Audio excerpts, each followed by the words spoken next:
Hola Ignasi, buenas tardes. Gracias por estar aquí. A ver si podemos subir también a Aleix y a Carol.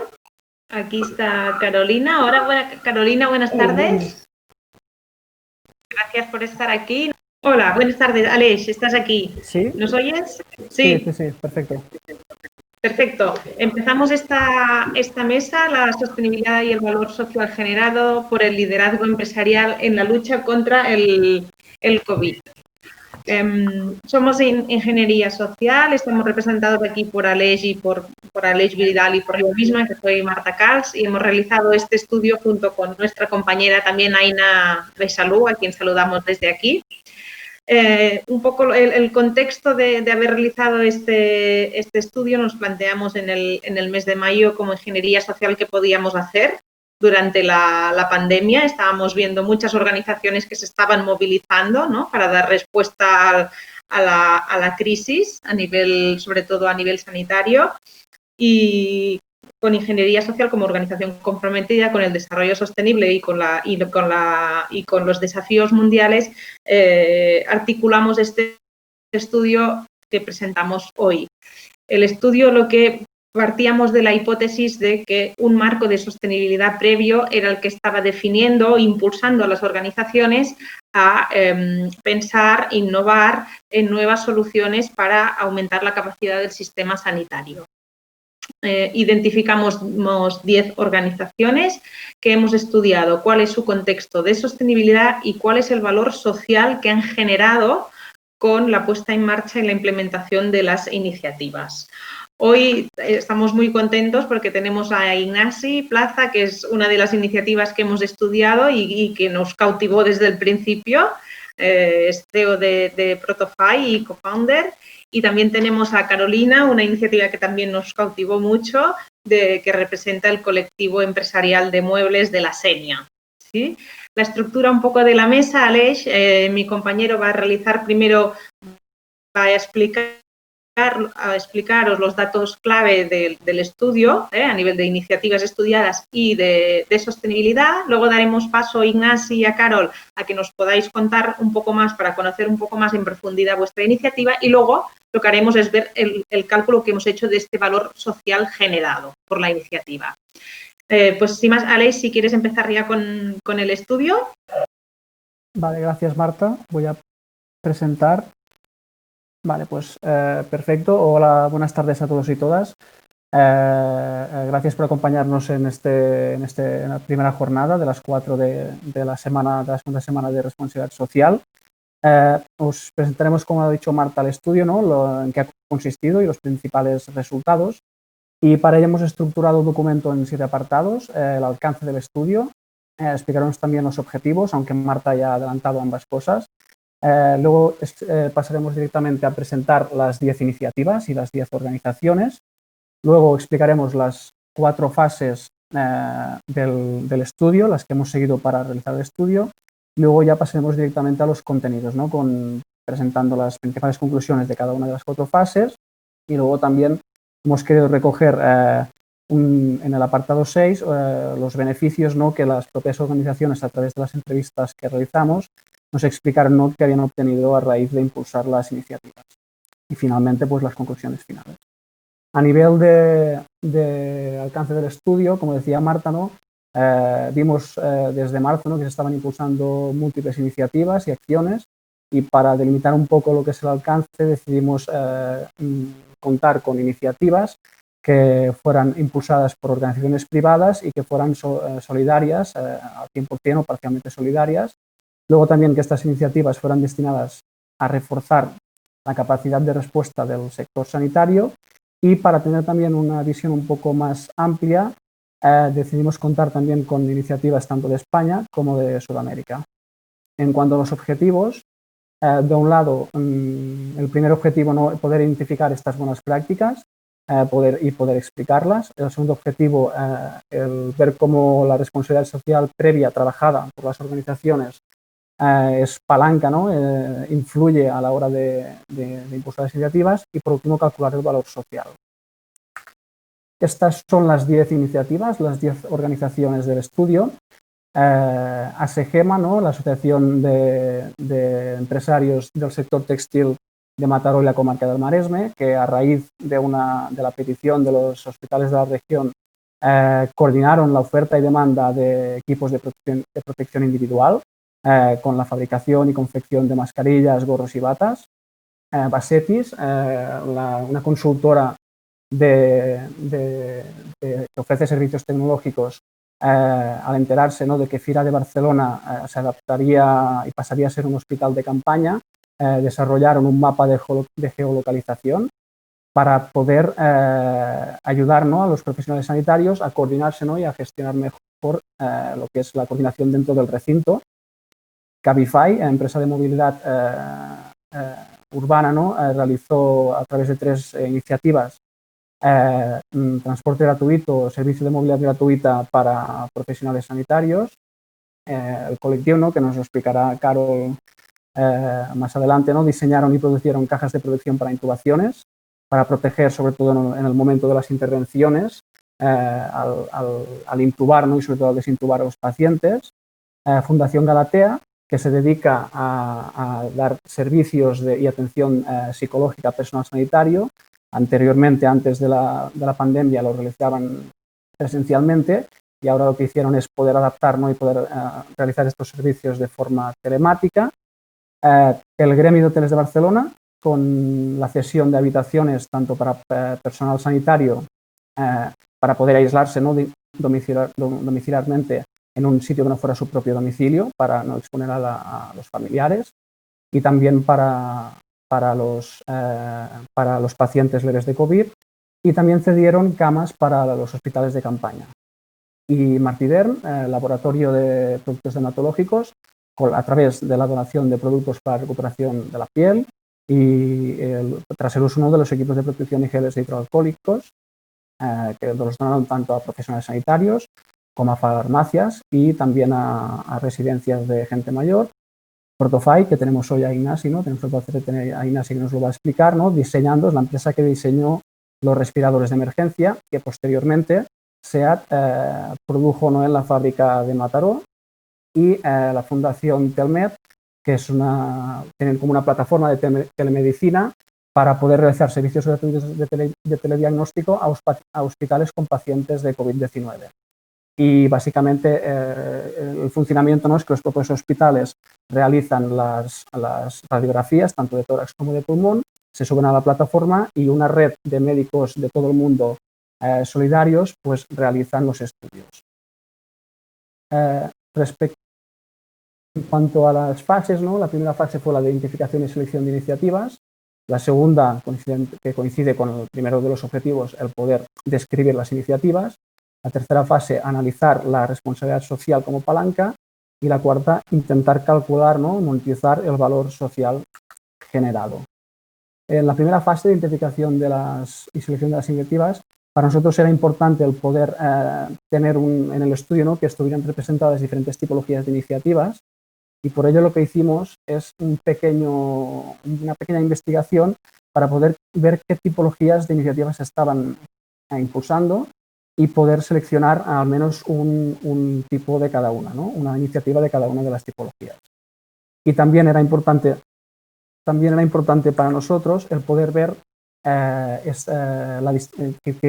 el estudio tuviera diferentes tipologías de empresas, de organizaciones, ¿no? Entonces, en cuanto a tipología de organización, el estudio está compuesto por 5 empresas, 3 asociaciones y 2 fundaciones. En cuanto al sector de actividad, tenemos 3 organizaciones del sector tecnología y digitalización, 2 del sector servicios urbanos y de turismo, 2 del sector salud y 3 del sector industrial. Y en cuanto a los tamaños, también tenemos una representación de diferentes tamaños de organizaciones, grandes, medianas, pequeñas y de menos de 10 personas empleadas, que serían las 2 asociaciones y las 2 fundaciones. Y en cuanto a localización, tenemos 9 organizaciones españolas y una latinoamericana. Aquí tenemos que decir que debido a la difícil situación, ¿no?, que se está viviendo por culpa de la COVID, en Latinoamérica, pues tenemos 4 iniciativas que están en stand-by, que están paradas. Y, bueno, nuestra intención es poder cerrarlas, ¿no? y actualizar el estudio añadiéndolas. Y en este punto, ¿no? También queríamos agradecer a la Secretaría General Iberoamericana, que en esta fase inicial, ¿no? Nos ayudó a identificar y sobre todo a hacer el contacto con estas organizaciones. Esto respecto a la distribución, ¿no? a la muestra del tipo de organizaciones, y en cuanto al tipo de iniciativas, hemos visto que hay como 2 grandes grupos de iniciativas. Las primeras, las que estarían relacionadas con el desempeño de las labores sanitarias, es decir, que ayudan a reforzar las propias labores sanitarias, y un segundo grupo que son recursos y servicios de apoyo para los profesionales sanitarios, pero fuera de lo que es el ámbito laboral, ¿no? Y en el primer grupo tenemos de la tipología instrumentación y aparatos sanitarios la iniciativa impulsada por el colectivo empresarial del mueble de la Sénia, la de Protofy y SEAT con el diseño y la producción de los respiradores de emergencia, ASEGEMA con la confección de mascarillas, gorros y batas para protección, Basetis con la plataforma, el mapa de geolocalización para el Hospital de Campaña de Ciudad de Barcelona, y Telmet con la plataforma de teleradiografía. Y en el segundo grupo tendríamos a Cabify, a Fundación Galatea, a Martiderm y al Gremi de Hoteles de Barcelona. En la fase 2, en la fase de descripción de las iniciativas, obtuvimos la información de 2 fuentes distintas. La primera, analizamos la documentación que nos facilitaron las organizaciones, y aparte también tuvimos el placer de poder entrevistarlas, y en las entrevistas nos pudieron contar, ¿no? con su propia palabra cómo fue la iniciativa y sobre todo cómo la vivieron, ¿no? Cómo fue la experiencia vivida. Y en la tabla pues tenéis las personas de cada una de las organizaciones que nos han ayudado.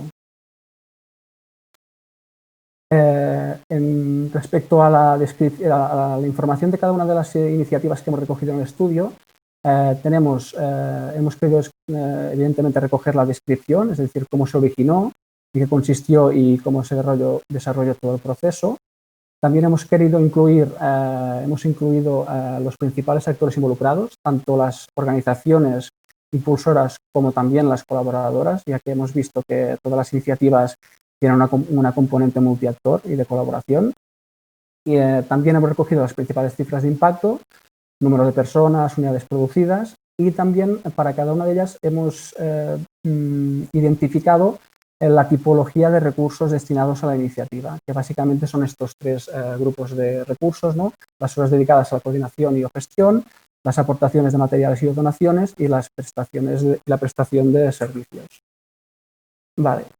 Como no podemos explicar en detalle cada una de las iniciativas, lo que sí hemos querido hacer es explicaros, ¿no? las principales cifras de impacto de cada una de ellas. ASEGEMA llegó a coordinar más de 50 empresas textiles de Mataró y la comarca del Maresme para la coordinación de la elaboración de las EPIs. Martiderm ha donado más de 110 productos dermatológicos que han llegado a más de 23.000 personas. Cabify, a través de las 3 iniciativas, ha conseguido 38.000 servicios de movilidad para profesionales sanitarios, un porcentaje muy alto, 100% gratuitos, y sobre todo en el momento más crítico de la pandemia, y en los últimos meses parcialmente gratuitos, con un coste solo del 50% para los profesionales sanitarios. Telmet ha conseguido crear una red de 200 médicos de todo el mundo y con una capacidad de realización de 5.000 informes de forma remota al mes.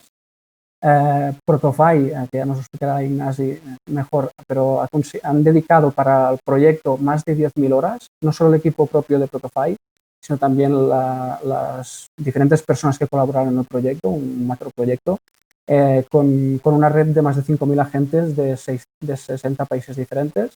El Gremi de Hoteles de Barcelona cedió más de 2.400 habitaciones y más de 1.000 camas para los hospitales de campaña. El SEMS, que nos explicará Carol, han diseñado, fabricado y distribuido 49 cajas de aerosol, las cajas de protección, y que han distribuido no solo en los hospitales de Cataluña, sino también en otras regiones, como por ejemplo en Castellón, en la Comunidad Valenciana. La Fundación Galatea ha atendido a más de 1.500 profesionales de la salud y del ámbito social, en más de 4.500 sesiones terapéuticas. SEAT ha fabricado 620 respiradores con la colaboración de 150 personas trabajadoras que se prestaron voluntarias para la iniciativa, y Basetis, con tan solo una semana de tiempo entre que supieron que el FIRA de Barcelona pasaría a ser un hospital de campaña, pues con un sprint de una semana y con más de 90 horas de consultoría por parte de 3 empleados, consiguieron con éxito desarrollar el aplicativo. Vale. Y ahora en la fase 3 os explicaremos el estudio de la responsabilidad social que hemos hecho de cada una de las organizaciones.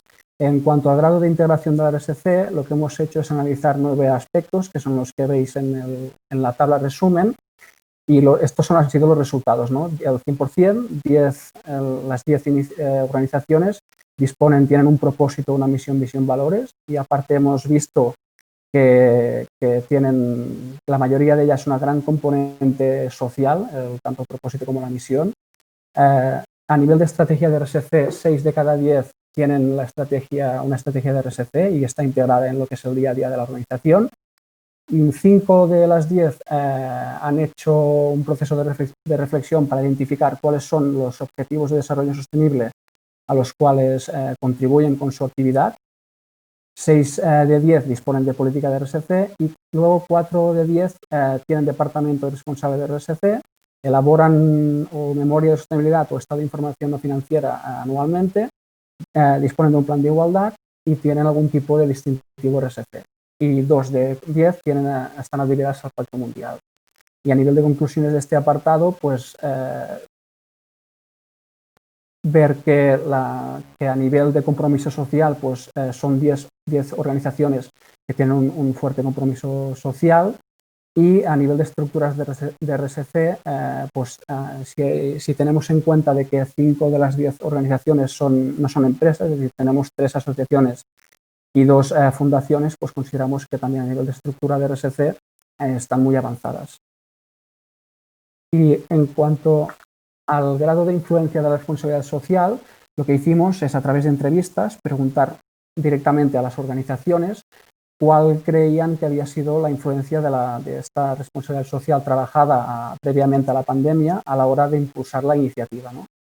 Y estos son los resultados. 6 de 10 nos dijeron que ha tenido mucha influencia, 3 de 10 bastante y 1 de 10 poca influencia. Y aquí hemos querido recoger algunas de las reflexiones que nos hacían, ¿no? En esta pregunta. Por ejemplo, Basetis nos decía que el hecho de tener trabajada e integrada la sostenibilidad dentro de la estrategia y del día a día les facilitaba esta iniciativa, y no solo esta iniciativa, sino el resto de iniciativas solidarias que impulsan, surja de forma natural entre la propia plantilla, ¿no?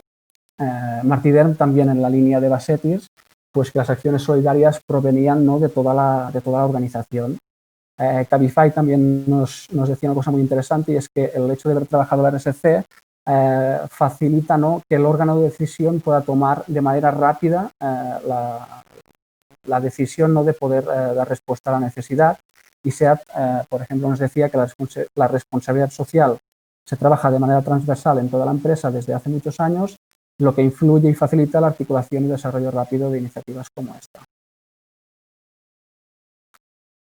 Y aquí voy a ceder la palabra primero a Carol para que nos pueda explicar la iniciativa, y luego a Ignasi. Gracias a los dos.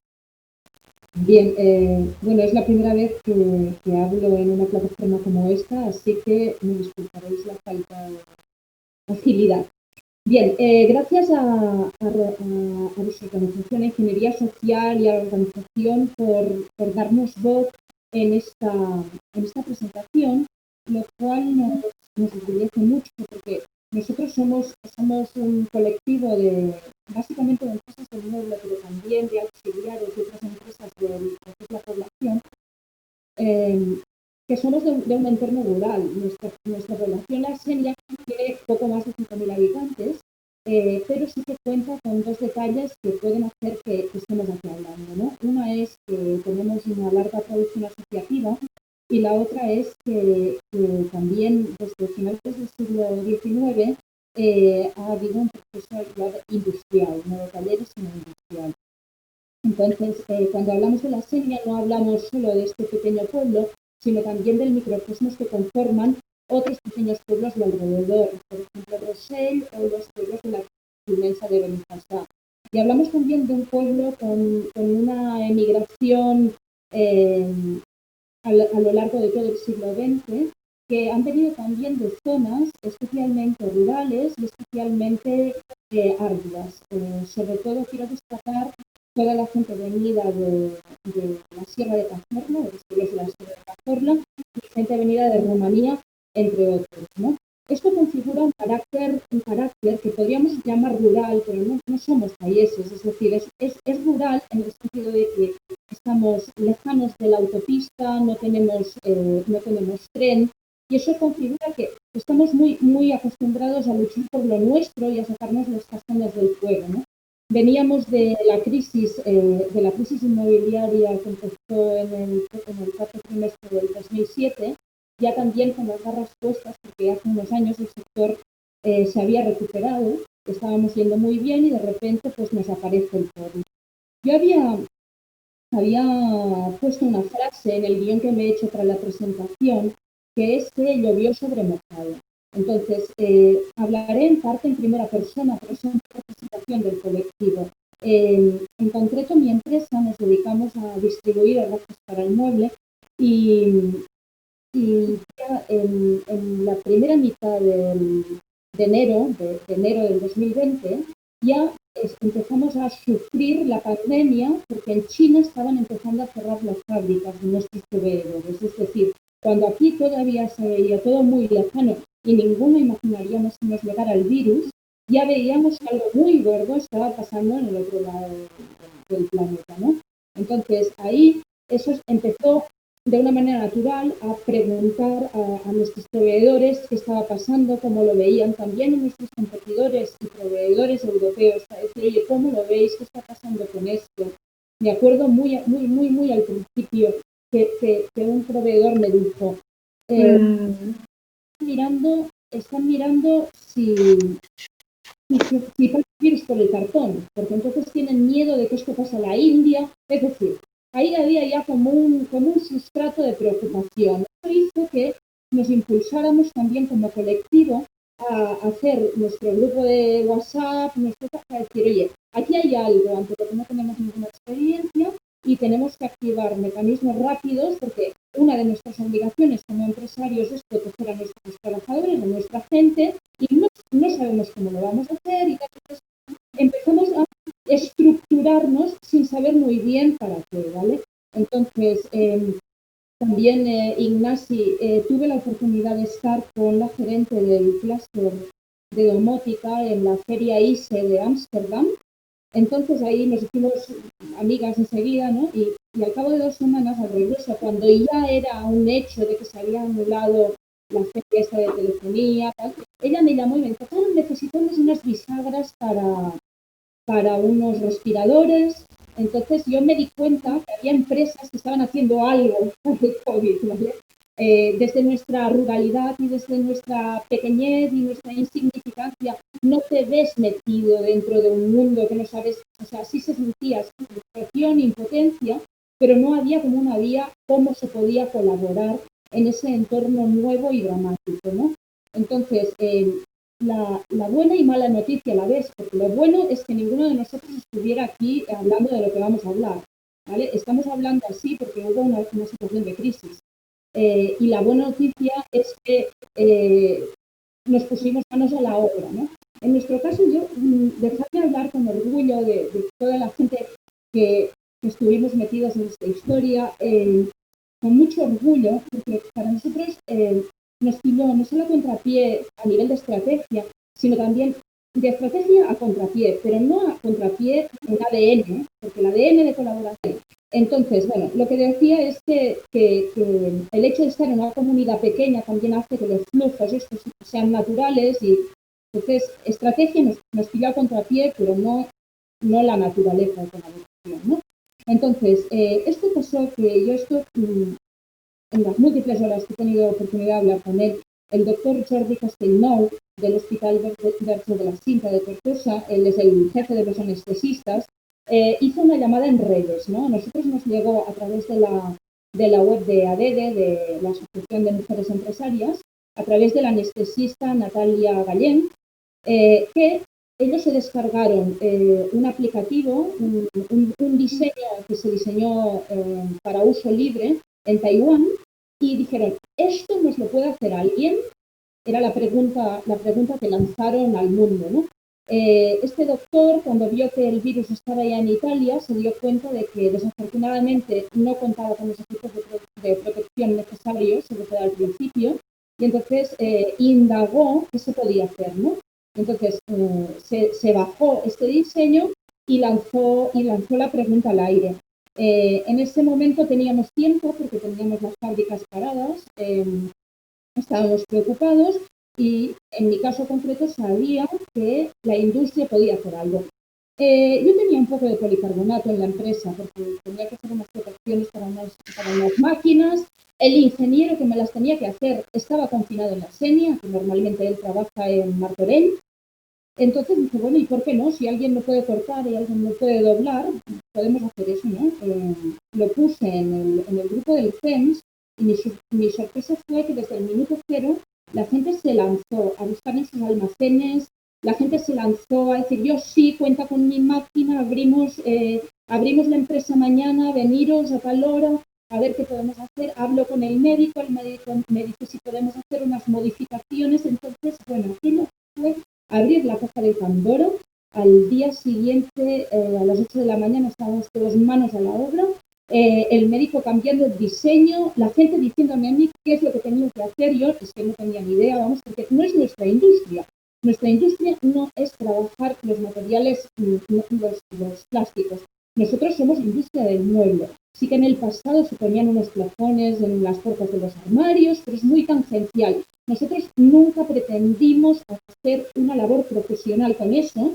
Éramos como la gente que escuchó la llamada de auxilio de los sanitarios. Por eso pienso que fue un poco heroico lo que hicimos, ¿no? Porque nos metimos a hacer diciendo, no hace falta que esté mal, si está mal pegado no pasa nada, tiene que ser seguro, que los cantos sean romos, pero no pasa nada si no es perfecto, porque somos los únicos que lo estamos haciendo en ese momento, ¿no? Era un momento de mucha descoordinación, tampoco podías pedir ayuda.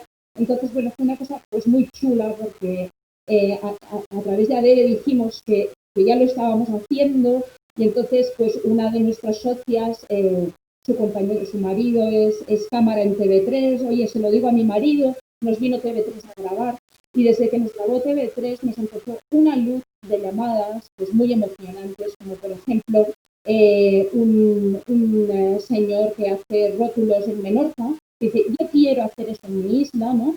Y le pasamos los planos, tal. Él luego nos aconsejó cómo hacer doblados. Luego un carpintero de la Seu d'Urgell que dijo, yo voy a hacer esto para los hospitales de Andorra, de México nos llamaron. Entonces, ya habíamos elaborado nuestros planos con nuestras modificaciones, ¿no? Fue una cosa súper chula. La gente se me enfadaba, los socios del CEMS, de la Sénia, se me enfadaban porque decían, oye, hay que hacer un transporte a estos hospitales, y se me ofrecían 4, ¿no? Y entonces yo decía, bueno, pues oye, que yo también me he ofrecido, yo también hicimos, bueno, abrimos una cuenta para que la gente pusiera dinero y la gente me llamaba y decía, claro, si hace falta más dinero me lo dices porque yo no sabía cuánto tenía que poner, bueno, vamos, empezamos unos socios a buscar material, otros, es una cosa como muy, muy, muy chula. Y luego lo más precioso de todo fue a través de que el CENFIM, que es nuestro clúster, se involucró también en toda la movida, pues nos puso en contacto con gente que estaba con estas demandas, por ejemplo en Valladolid, ¿vale? Por ejemplo en Castellón, vieron esta movida y nos dimos cuenta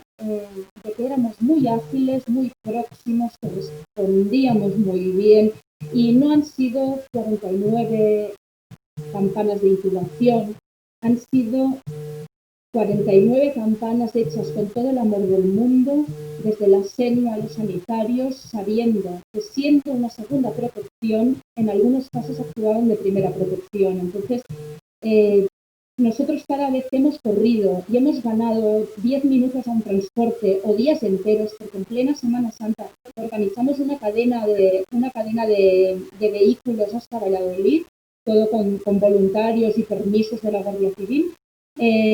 Todo esto se ha hecho pensando que el tiempo era oro y que un solo contagio de un sanitario, un solo no contagio de un sanitario, podía luego evitar muchísimos más, ¿no? Porque luego se vio otro plan de votos. Claro que sí.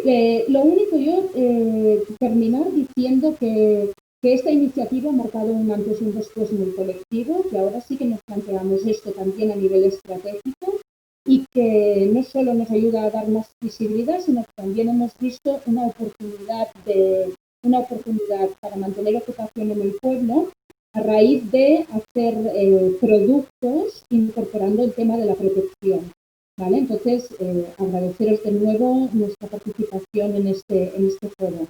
Gracias. Gracias, Carol. Te pasamos la palabra ahora, Ignasi, si quieres también para poder conocer de cerca vuestra experiencia. Sí, claro. Bueno, yo tengo que decir que casi Carolina ha contado nuestro caso, porque tengo que decir que paralelamente es muy, muy, muy parecido. Al final, nosotros empezamos también muy sin saber dónde nos metíamos y poco a poco entre la necesidad, toda la gente que nos ayudaba y el impulso que tenía pues, la gente propia de la empresa por hacerlo, pues al final salió el proyecto, ¿no? Nosotros somos una empresa pequeña, nos dedicamos a hacer inventos, prácticamente, literalmente, cuando a alguien se le ocurre una idea y quiere hacer un desarrollo tecnológico, pues viene, nos lo explica e intentamos ayudarle a pasar de esa idea a algo que sea fabricable y que esté en la fábrica, ¿no?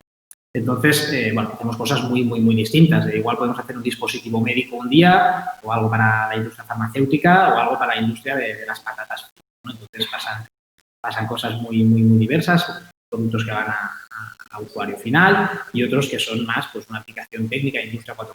Entonces, siempre estamos haciendo proyectos que implican integración de tecnologías, ¿no? Al final es entender bien cuáles son los requisitos que pone el contexto y coger todos estos requisitos, las tecnologías, las cosas que está haciendo otra gente en otras partes del mundo que están avanzadas e intentar juntar las piezas, ¿no? Eso hoy en día es un poco complicado porque también si pensamos un poco en el mundo del que vivían nuestros padres o nuestros abuelos, pues ellos entendían de principio a fin todas las máquinas que estaban a su alrededor, ¿no?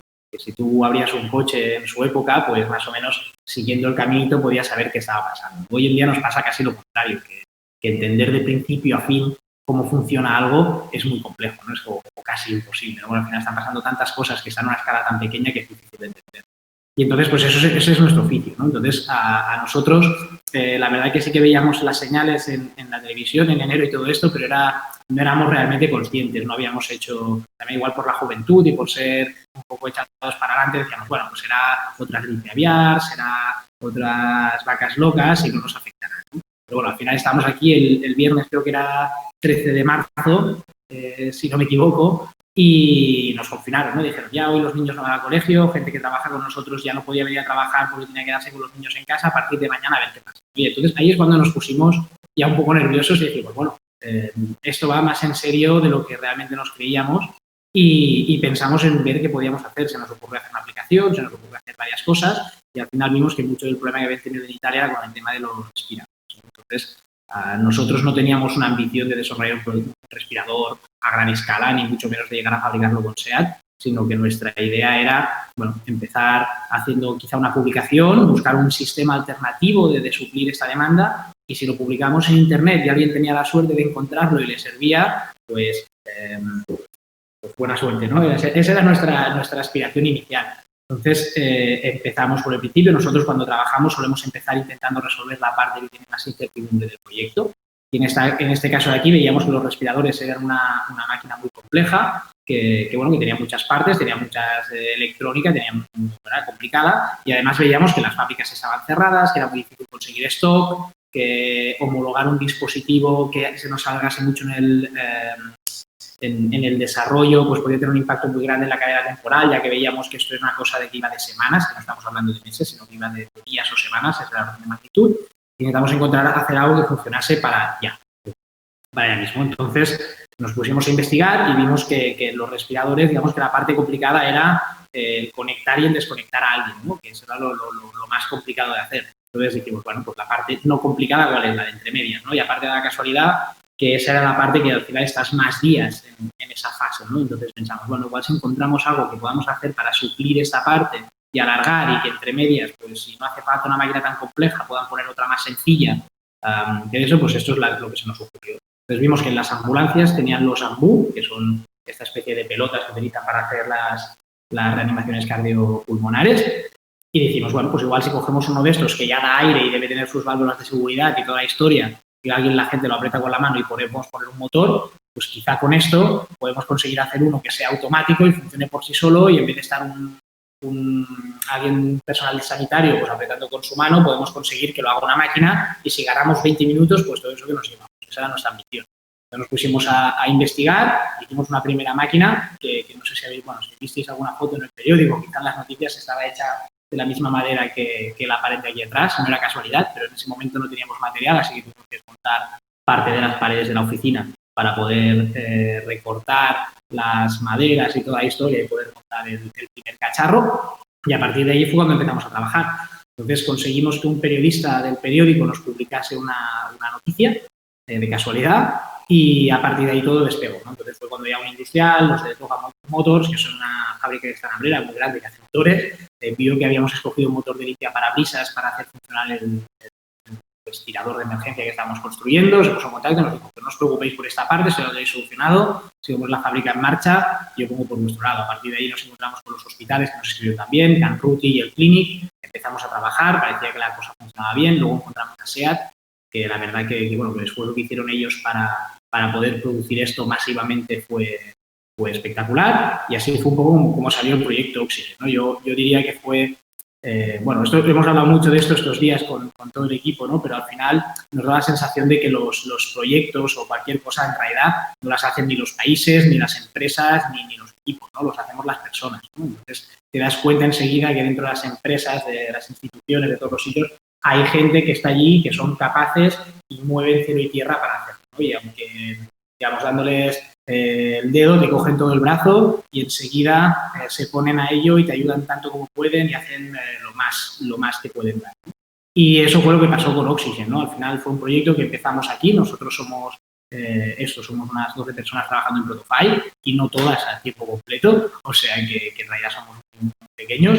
Enseguida que empezamos a trabajar, de nuestro círculo cercano, pues había liadas unas 20 personas que fueron las que impulsaron Oxygen, y para cuando nos quisimos dar cuenta tenemos una comunidad abierta montada en Discord, que eran 5.000 personas.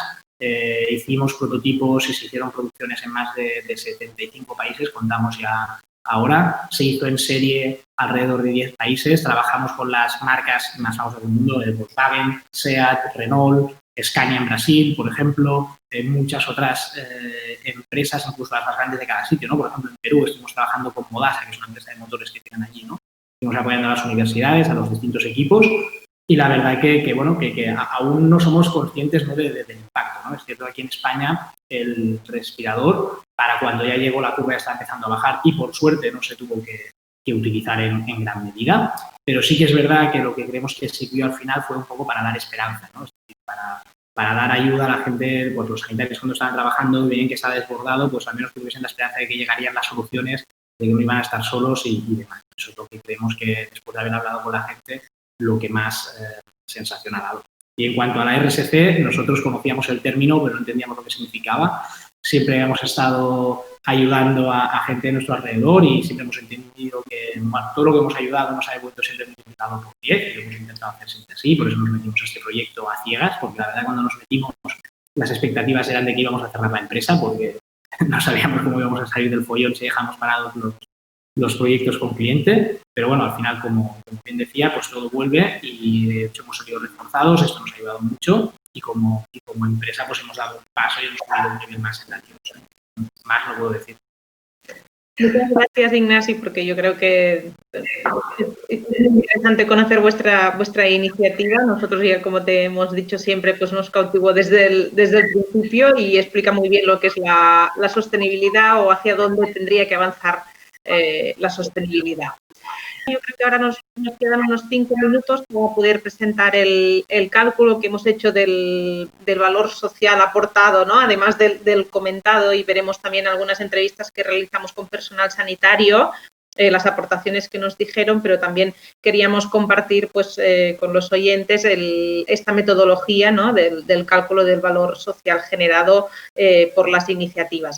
Hoy solo tenemos unos minutos para comentar. Ahora Leis va a comentar creo que es la del colectivo, de la Senia, pero luego tendréis todos los resultados en la web de Ingeniería Social y cerraremos con unas conclusiones. Aleix, si quieres empezar explicando brevemente la metodología y los resultados. Para el cálculo del valor social, lo que hemos utilizado, lo hemos desagregado, o la metodología consiste en calcular el valor socioeconómico de la iniciativa, que es el valor social generado por la parte económica de la iniciativa, los números, ¿no? Estimación del valor económico de la iniciativa en el mercado. Hemos estudiado cuál sería el valor de esta iniciativa en el mercado y luego por otra parte, hemos intentado identificar el valor social específico de la iniciativa en el sentido de cuál es el valor social percibido por las personas que se benefician de esta iniciativa. ¿Sí? ¿Cómo lo hemos hecho? Pues a través de entrevistas con las personas beneficiarias, básicamente con personal sanitario. Luego hemos identificado un indicador numérico para cada variable de valor, un valor económico. Cuando hemos podido, le hemos otorgado a este indicador numérico lo que se llama un proxy, ¿no? Para cada valor, un valor económico, y luego hemos multiplicado el indicador por el proxy. Vale, gracias, Marta. Sí, para calcular el valor social del CEMS, ¿no? Tenemos los dos vectores que los ha explicado Marta, el valor socioeconómico, que es básicamente el valor de mercado de la iniciativa, y para estimar el valor socioeconómico del colectivo del CEMS, consideramos el valor de mercado de las cajas de aerosol producidas, ¿no? Que en total son 49 cajas, y que el valor de mercado estimamos que está alrededor de los 190 euros la unidad. Y el valor socioeconómico sería estos 9.310 euros, que es, como Carol decía, esto es la parte económica, pero hay toda la parte social, ¿no? Y con Carol también recogimos el registro de las horas dedicadas tanto a la coordinación como al diseño de las cajas, tanto de lo que es el propio colectivo como de los agentes externos que colaboraron. Y lo que es el valor social específico, entrevistamos a dos personas, al señor León Dedeu, el coordinador de Coronavirus Makers de Castelló y Comunidad Valenciana, y al doctor Jordi Castellnou, el jefe de la sección de anestesiología del Hospital Tortosa Verge de la Cinta, que, como ha dicho Carlos, es uno de los que se puso en contacto con ellos. Y gracias a las entrevistas, el señor León Dedeu nos ayudó a identificar dos variables de valor, la protección de los profesionales sanitarios en consecuencia de los pacientes, ¿no? Nos decía la reflexión de que al evitar el contagio del personal sanitario se evitaba también de que éste pudiera contagiar a los pacientes, ¿no? Porque al final, si no, los profesionales sanitarios hacían como de foco de contagio, sobre todo a los inicios de la pandemia. Y esta variable identificada se concreta en un indicador que sería el número de contagios evitados barra número de vidas salvadas, ¿no? Y la segunda variable de valor que nos ayudó a identificar el señor León Dedeu fue más sanitarios sanos y disponibles para atender a los enfermos, ¿no? Que al evitar el contagio del personal sanitario se conseguía tener más sanitarios en activo y poder atender a un mayor volumen de pacientes. Y la variable concretada sería mejor atención a los pacientes. Estas son dos variables y el doctor Jordi Castellnou nos ayudó a identificar 4 variables. La primera coincidente también con el señor León Dedeu, que sería el aumento de la protección frente al contagio. Y aquí nos hacía una reflexión muy interesante, que es que sobre todo al inicio de la pandemia las intervenciones más críticas para los profesionales sanitarios eran precisamente las que no se sabía si el paciente era positivo. Y eran en estos casos, esto conllevaba que la protección individual de los profesionales sanitarios fuese menor. Y por tanto, en estos casos las cajas de protección fueron muy, muy importantes. Y se concretaría pues también en el número de contagios evitados. Y una otra variable de valor sería el incremento del número de intervenciones, también muy interesante. Nos comentaba que gracias a las cajas de protección se agilizaba mucho el proceso de desinfección entre entre paciente y paciente, ¿no? Al final las cajas estas lo que hacían era hacer como de primera barrera, muy cercana a lo que es el foco de contagio, y por lo tanto el resto de sala, tanto la sala física como los propios sanitarios, quedaban muy protegidos. Y se concretaría en el incremento, ¿no?, de intervenciones diarias. Otra variable sería el aumento de la retulación de las EPIs, por el mismo motivo, por esta protección, ¿no?, muy cerca de lo que es el foco, podían aumentar considerablemente la vida útil de los EPIs. Y otra variable de carácter más emocional e intangible sería la tranquilidad en un momento de crisis, ¿no? El poder contar con las cajas pues, supuso una buena noticia, ¿no?, en un momento en un momento duro.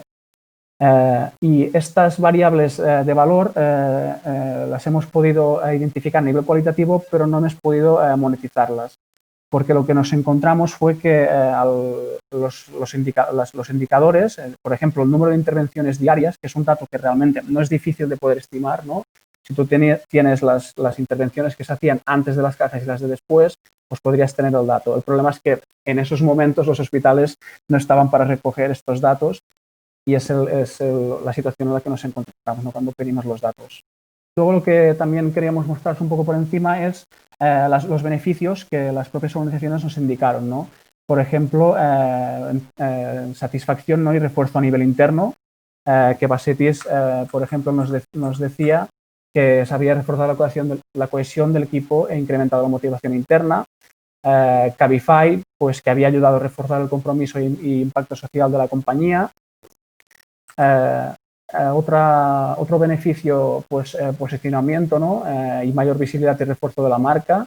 La Fundación Galatea nos decía que la situación vivida también les ha servido, por ejemplo, para visibilizar más el trabajo que desempeña la Fundación, ¿no? Cabify, pues que han ganado en visibilidad y lo que ha derivado en un incremento de la demanda y de la percepción de seguridad de esta alternativa de movilidad. Detección también, algunos beneficios como la detección de nuevas necesidades y mejoras a nivel de la organización. Martider pues, nos decía que la comunicación a la plantilla, tanto de los avances de la pandemia como de las actualizaciones de la iniciativa, lo hicieron a través de nuevas herramientas de comunicación y que esto pues, ya lo seguirán utilizando. Luego también dos de las organizaciones nos dijeron que les había servido para cambios en la estrategia de acción social. Ignacio me comentó, ¿no?, que tras la iniciativa y la experiencia vivida, la Junta de Socios había aprobado dedicar un porcentaje anual a la realización de acción social. Y Cabify, por ejemplo, también interesante, que se replanteaban, ¿no?, el plan de acción social de la organización, ampliando el foco también a lo que es el ámbito sanitario. Y la última de los beneficios, del grupo de beneficios, es la digitalización de las organizaciones, ¿no? Por ejemplo, la Fundación Galatea nos decía que la pandemia ha propiciado la creación de esta plataforma online, que anteriormente realizaban los servicios de manera física, hay de manera presencial, y hasta aquí los cinco grandes grupos de beneficios. Digo, ya para terminar la mesa, con unas conclusiones, ¿no? Queríamos mostrar pues, el alto compromiso de las organizaciones participantes en la lucha contra la COVID y sobre todo las iniciativas centradas en aumentar la capacidad del sistema sanitario, ¿no? A veces avanzándose a la propia administración pública, ¿no? La colaboración multiactor como base para el éxito de las iniciativas, de todas las iniciativas que hemos estudiado tienen como base esta colaboración multiactor, y podríamos linkarlo con el ODS 17, ¿no? Las alianzas a que apelan las Naciones Unidas, y en ese caso yo creo que todas las iniciativas tienen un componente de colaboración multiactor. El compromiso previo, aunque no articulado quizás con la sostenibilidad, como palanca también para mover a las personas, ¿no? Ignacio lo decía muy bien, hablamos de sostenibilidad a nivel de organizaciones, quizás también debemos bajarlo a nivel individual, ¿no? Es que ha actuado como palanca para comprometer a la gente en el impulso de estas iniciativas. En algunos casos, ¿no?, hay muchas posibilidades de estructurar la sostenibilidad en algunas iniciativas, ¿eh? Si bien hay propósito, misión y valores, pues faltaría quizás una pequeña estructura de la sostenibilidad. Esto también es uno de los resultados del estudio. Otro también importante que queríamos poner en valor es el replanteamiento de la estrategia a nivel de las organizaciones, ¿no? De pues más enfoque al ámbito salud, replanteamiento del ámbito de acción social, etcétera. Resiliencia, clarísimo, y elevado valor social generado por las iniciativas, tanto socioeconómico como social específico, percibido por los principales beneficiarios. Es importante tener en cuenta la doble vertiente y también queríamos reflejarlo en el estudio. Y múltiples beneficios, ¿no?, para las propias organizaciones a nivel interno, como posicionamiento, refuerzo de la marca, replanteamiento del negocio y satisfacción y cohesión de la plantilla. Bueno, pues muchas gracias por habernos acompañado, Ignasi, Carolina, en este proceso de 5 meses también para poder finalizar el estudio, que tampoco ha sido fácil, y os agradecemos. A Aleix y a Aina también de Ingeniería Social, que yo creo que también ha sido también un esfuerzo para nosotros poder realizarlo también de esta manera pues tan peculiar, y esperemos que os haya parecido interesante. En los próximos días lo colgaremos en la web de Ingeniería Social. Para quien le interese el estudio se lo pueda descargar también, solo a modo de consulta. Y las organizaciones que han participado ya saben que evidentemente lo tienen a su disposición para poder presentarlo en cualquier jornada, congreso, poniendo pues en valor su iniciativa. Pues muchas gracias. Damos paso ahora a la siguiente mesa de la semana. Gracias por vuestra participación. Adiós, buenas tardes.